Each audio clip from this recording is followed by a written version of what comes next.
सरचार्ज्ड with divine love by Sukhmani aunty. इस पुस्तक के प्रकाशक हैं यूनिस्टार। आज हम वाचन सुनेंगे अध्याय 10 के दूसरे भाग का। एक दोपहर मैंने देखा कि गुरुजी स्नान के लिए अंदर गए थे और अलमारी के बाहर एक के बजाय 2 पोशाकें लटकी हुई थीं। मैंने सोचा कि शायद वो शाम को कहीं बाहर जा रहे होंगे और शायद उन्हें कपड़े बदलने होंगे। मैं अपना काम करती रही और ड्रेस के बारे में भूल गई। मेरी बहन उस दिन मंदिर आई हुई थी और गुरुजी ने उसे अंदर बुलाया और मुझसे उसके लिए चाय लाने को कहा। जैसे ही मैंने उसे चाय का गिलास दिया, उससे गिलास उलट गया और सारी चाय गुरुजी की पोशाक पर गिर गई। गुरुजी ने बहुत शांति से मेरी ओर देखा और कहा, तू सोचती सी ना 2 ड्रेस क्यों? हुन जा, तू दूसरी ड्रेस लेके आ। जैसे ही वे कपड़े बदल कर फिर से बैठे, मैंने पूछा, गुरुजी आपको पता था कि चाय गिरेगी? जिस पर उन्होंने जवाब दिया, आज अपने उत्ते चा गिरवा के मैं लिटलू दा सारा कष्ट अपने उत्ते ले लिया, ग्रह कट दिता। यानी आज चाय गिरवा के लिटलू का सारा कष्ट मैंने अपने ऊपर ले लिया, उसका ग्रह काट दिया। गुरुजी मेरी बहन को उसके घर के नाम लिटलू से ही बुलाया करते थे।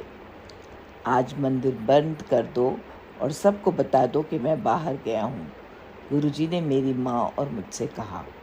सुखी आंटी, तू मेरी ओर से प्रसाद बांट दे और सबके चले जाने के बाद आकर मुझे बताओ कि क्या हुआ।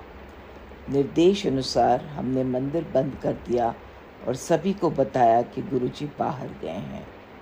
जैसे जैसे संगत आती गई, हम गेट से संगत को प्रसाद बांटते गए।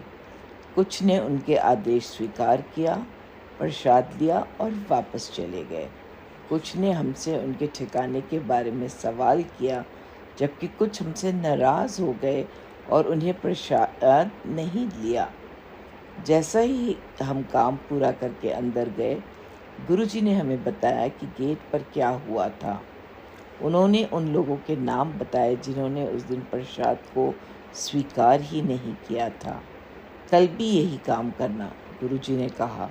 निर्देश अनुसार हम अगले दिन प्रसाद बांटने के लिए गेट पर खड़े हो गए।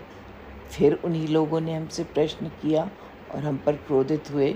कुछ ने हम पर झूठ बोलने का आरोप लगाया, कुछ ने चुपचाप गुरुजी की आज्ञा मान ली और वापस चले गए। जब हम काम पूरा करके अंदर गए, गुरुजी ने हमें फिर से जो कुछ हुआ था उसका पूरा विवरण दिया। गुरुजी, इसके पीछे क्या कारण था? मैंने पूछ ही लिया। जिस तरह तुसी कोई चीज़ नू खरीदना तो पहले टेस्ट करदे हो, मैं भी चेला बनान तो पहले टेस्ट करदा हाँ। अहंकार रब दी राह ते चलन नहीं देंदा। कदे भी अपने गुरु दी चर्चा ना करो ते हमेशा गुरु दी गल मान्या करो। अर्थात जिस तरह तुम किसी चीज़ को खरीदने से पहले टेस्ट करते हो, मैं भी चेला बनाने से पहले टेस्ट करता हूँ। अहंकार भगवान की राह पर चलने नहीं देता। कभी भी अपने गुरु की चर्चा ना करें और हमेशा अपने गुरु की बात मानो। मैं और मेरी माँ गुरुजी के साथ उनके कमरे में बैठे थे जब अचानक उन्होंने कहा, बड़े मंदिर में शिव की मूर्ति स्थापित की गई है। मुझे पता था कि दिल्ली में गुरुजी का मंदिर बन रहा है, लेकिन इसके अलावा मुझे कुछ नहीं पता था। मैं वहाँ था और मैंने मूर्ति से आवाज़ भी निकाली। मैं सिर्फ हाँ गुरुजी कह सकी, क्योंकि मुझे समझ नहीं आया कि वे दिल्ली में कैसे हो सकते हैं, जबकि वे तो हर समय हमारे साथ रहते थे। अगले दिन दिल्ली मंदिर का एक सेवक मिठाई का डब्बा लेकर गुरुजी से मिलने आया और उन्होंने बताया कि एक दिन पहले ही शिव जी की मूर्ति की स्थापना की गई थी। गुरुजी ने बस मेरी ओर देखा और मुस्कुराए। इसी तरह हम फिर से गुरुजी के साथ थे जब उन्होंने मेरी माँ और मुझसे दोनों को उनके पैर दबाने के लिए कहा। मेरे पैर दबाओ और मैं ज़रा आराम कर लूँ। मैं और मेरी माँ उनके पैर दबाने में व्यस्त थे। तभी वे उठे और पूछा, कितना समय हो गया? मैंने घड़ी की ओर देखा और कहा, आधा घंटा बीत चुका है गुरुजी। सिर्फ आधा घंटा? मैं तो अमेरिका जाकर भी वापस आ गया हूँ। मैंने गुरुजी को कभी सोते हुए नहीं देखा था, इसलिए उनसे पूछा, गुरुजी आप सोते नहीं हो? उन्होंने मुस्कुराते हुए कहा, सुखमनी, जिस दिन मैं सो गया उस दिन दुनिया ख़त्म है। इतने बड़े शब्द और फिर भी उन्हें समझ नहीं पाई। 2011 में जब मैंने इस पुस्तक का पहला संस्करण लिखने के लिए फिर से अपनी डायरियाँ देखीं, तब मुझे समझ आया कि गुरुजी क्या कह गए। गुरुजी से मिलने आए एक संत ने एक बार मुझसे पूछा, क्या आपको लगता है कि गुरुजी यहाँ बैठे हैं? मैंने गुरुजी की ओर देखा और कहा, बेशक वे हैं, वे अपने आसन पर बैठे हैं। क्या आप उनको नहीं देख सकते? वे मुस्कुराए और सिर हिलाया। यह सिर्फ उनका शरीर है, गुरुजी तो कहीं और हैं। तभी हमें एहसास हुआ कि गुरुजी में एक साथ ही एक से अधिक स्थानों पर रहने की क्षमता है। चंडीगढ़ में गुरुजी से मिलने आए एक शिष्य को इस बात से दुख हुआ कि उसे गुरुजी के करीब बैठने का मौका नहीं मिला और वे सोचने लगा कि क्या गुरुजी को उसके अस्तित्व के बारे में भी पता है या नहीं। दुखी और निराश होकर उसने प्रार्थना करने के लिए अपनी आंखें बंद कर लीं और जैसे ही उसने ऐसा किया, उसने देखा कि गुरुजी हॉल में प्रत्येक शिष्य के साथ बैठे थे। इससे कोई फर्क नहीं पड़ता था कि आप कहाँ बैठते हैं, पास या दूर। इससे कोई फर्क नहीं पड़ता था कि आप उन्हें देख सकते हैं या नहीं। आपके गुरु सदैव आपको देख सकेंगे और सदैव आपके निकट रहेंगे। आपको बस इन्हें ईमानदारी से पुकारना है और वे आपके साथ रहेंगे। गुरुजी अक्सर कहा करते थे, जेड़ा मेरे बहुत नज़दीक बैठा है उसका कल्याण मैं आखिर विच करदा हाँ। मैं तो कोने विच बैठे लोगों का पहले कल्याण करदा हाँ। जो लोग मेरे नज़दीक बैठते हैं उनका कल्याण मैं आखिर में करता हूँ। जो लोग दूर कोने में बैठे होते हैं मैं उनका कल्याण सबसे पहले करता हूँ। मुझे आज पनीर टिक्का खाने का मन है। जब हम गुरुजी के मंदिर जाने के लिए तैयार हो रहे थे तो मैंने अपनी माँ से कहा। जैसे ही मैंने गुरुजी के मंदिर में प्रवेश किया, मैं पनीर टिक्कों के बारे में सब कुछ भूल चुकी थी। गुरुजी उस दिन एक शिष्य के घर पर एक समारोह में भाग लेने के लिए तैयार हो रहे थे और उन्होंने हमें उनके साथ शामिल होने के लिए कहा। समारोह के बाद गुरुजी ने हम में से कुछ लोगों को उनकी कार का पीछा करने का निर्देश दिया। मैंने सोचा कि वे वापस मंदिर जा रहे हैं, लेकिन इसके बजाय वे एक 5 सितारा होटल में चले गए। सीधे कॉफ़ी शॉप में जाकर बैठ गए और हम सभी से जो कुछ भी हम चाहते थे ऑर्डर करने के लिए कहा।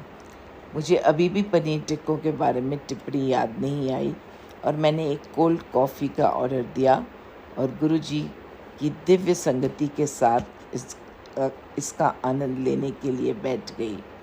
मुझे पता ही नहीं चला कि कब गुरुजी ने पनीर टिक्कों की एक प्लेट का ऑर्डर दिया और जैसे ही इसे मेज़ पर लाया गया, गुरुजी ने प्लेट मेरे सामने यह कहते हुए सरका दी कि अज साड़ी बेटी नू पनीर टिक्के खाने दा मन है, सारी प्लेट खा जा।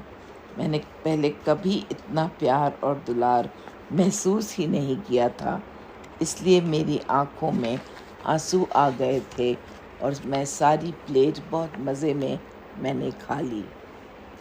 चूँकि माँ और मेरे पास रसोई की सेवा थी, इसलिए मैं रसोई की एक अलमारी में चूरन यानी पाचन की जड़ी बूटियाँ और सेंधा नमक का मिश्रण की एक बोतल छुपा दी थी। मुझे कभी मीठा खाने का शौक़ नहीं था और गुरुजी दिन भर ढेर सारी मिठाइयाँ बांटते थे। मैं जी मचलाने के बहाने के लिए अक्सर रसोई में घुस जाती और चुपके से थोड़ा सा चूरन खा लेती। एक विशेष शाम गुरुजी ने संगत के बीच इतनी मिठाइयाँ बांटी थीं कि उस दिन वहाँ बैठे लगभग सभी लोग पेट दर्द या जी मचलाना महसूस करने की शिकायत कर रहे थे।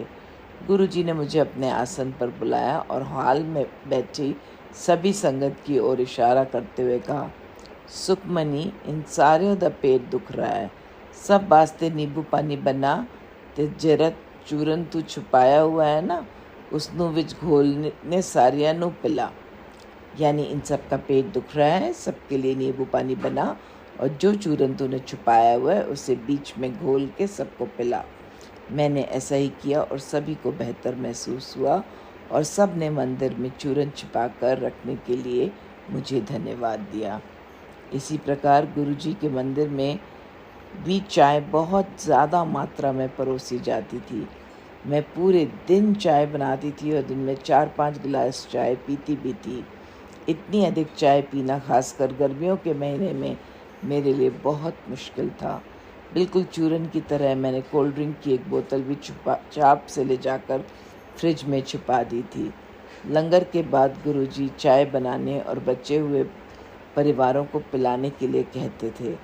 मैं खुशी खुशी चाय बनाती थी और दूसरों को पिलाती थी, परंतु अपने लिए स्टील के गिलास में थोड़ा सा कोक डालकर पीती थी, इस उम्मीद से कि किसी को क्या पता चलेगा कि मैं क्या पी रही हूँ।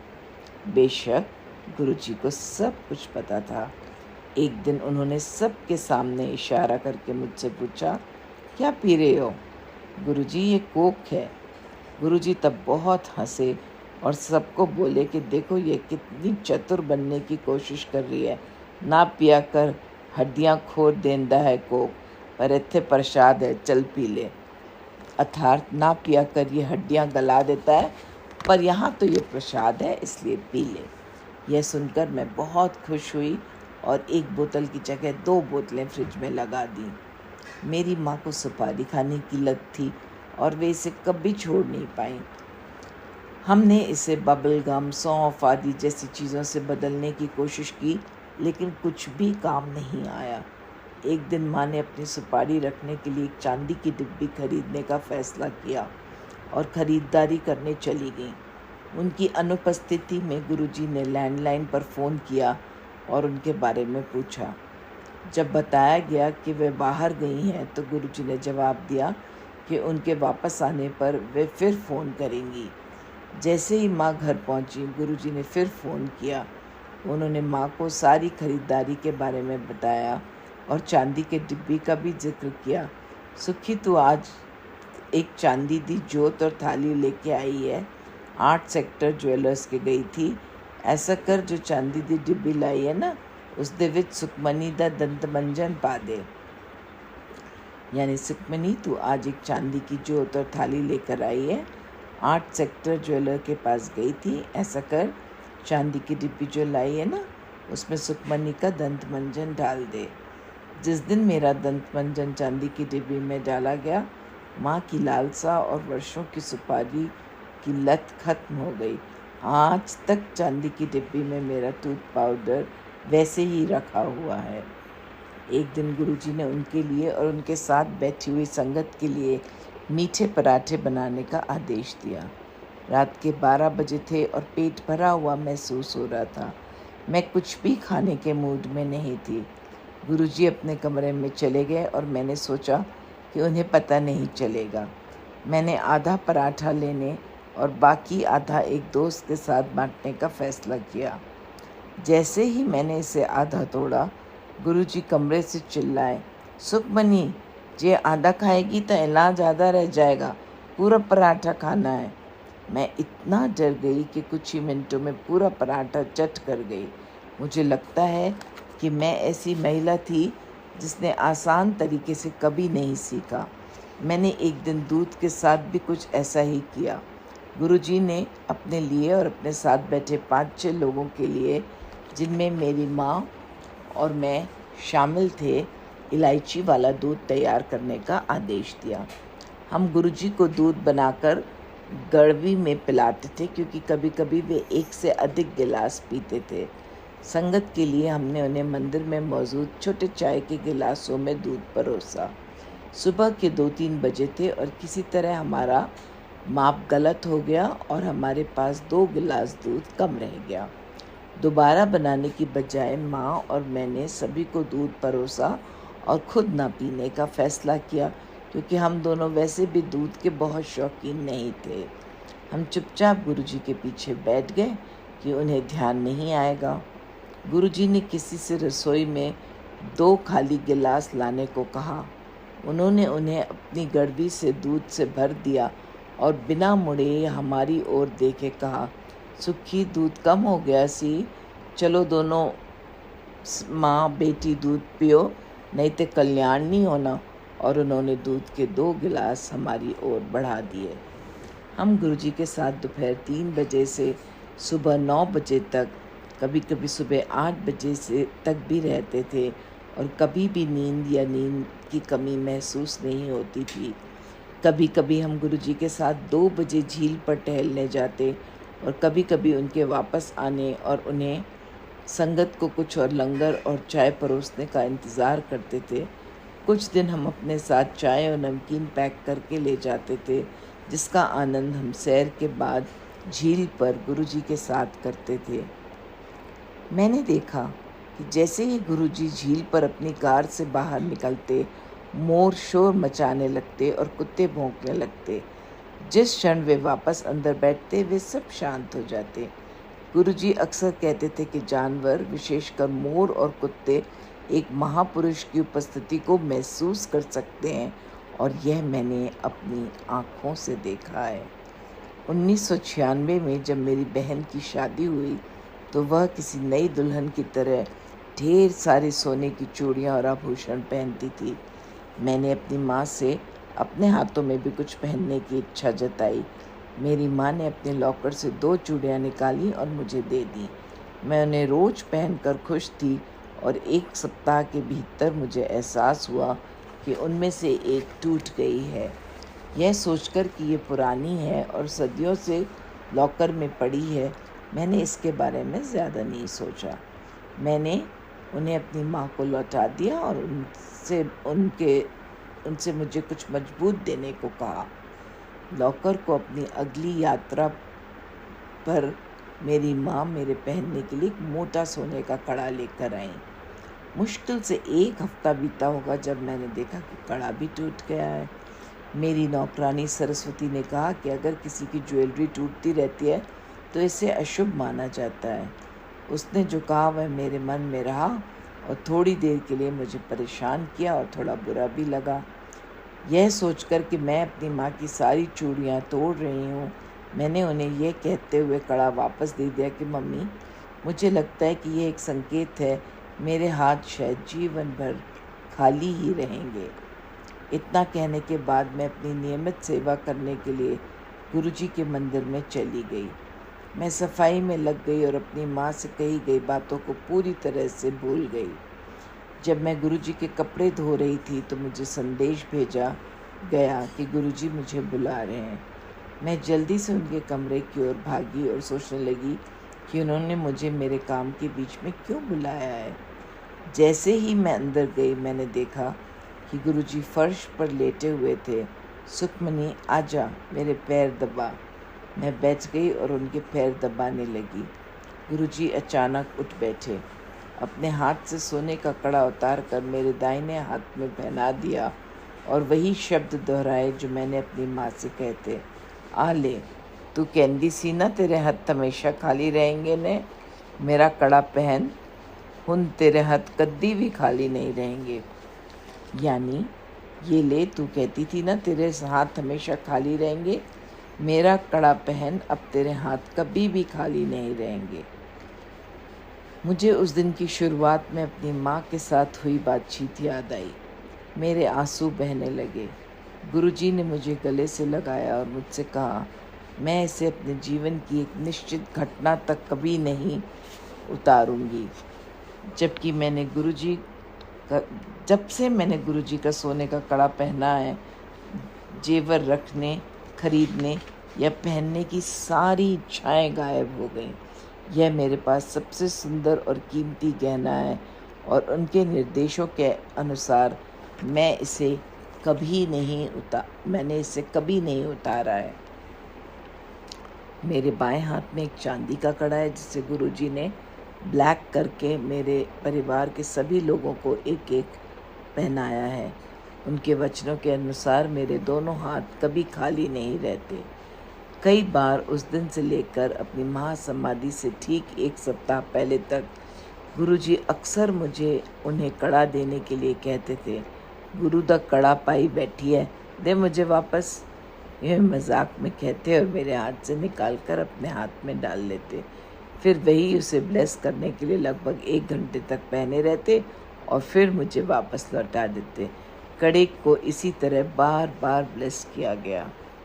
एक शाम जब मैं बहुत उदास और निराश महसूस कर रही थी और इस बात पर विचार कर रही थी कि भगवान ने मनुष्य को क्यों बनाया और हम इंसान इतने दर्द में से क्यों गुजरते हैं, गुरुजी ने अपने कमरे में बुलाया और मुझसे पूछा, तू वो फिल्म देखी है पैच एडम्स?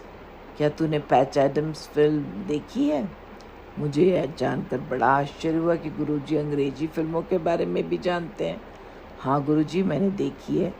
उन्होंने आगे मुझसे कहा, वो सीन याद है जब वो बिल्कुल निराश हो जाता है ते रब नूं पहाड़ के किनारे खड़े होकर कहता है, भगवान मुझे कोई तो साइन दे। तो फिर उसनों एक बटरफ्लाई दिखती है और उसनों होप मिलती है। बटरफ्लाई एक साइन हुंदा है रब दा, होप कदे नहीं छोड़ना चाहिए। यानी कि वो सीन याद है जब वो बिल्कुल निराश हो जाता है और भगवान से पहाड़ के किनारे खड़े होकर कहता है ये है कि भगवान मुझे कोई तो इशारा दें। फिर उससे एक बटरफ्लाई दिखाई देती है और उसकी उम्मीद मिलती है। बटरफ्लाई एक इशारा होता है भगवान की ओर से। उम्मीद कभी नहीं छोड़ना चाहिए। उस दिन मुझे गुरुजी द्वारा वर्णित सीन का धुंधला धुंधला स्मरण हो गया। आज जब मैं इसे दोबारा देखती हूँ तो मुझे एहसास होता है कि गुरुजी ने कितनी खूबसूरती से मुझे मेरी बात का उत्तर दिया था।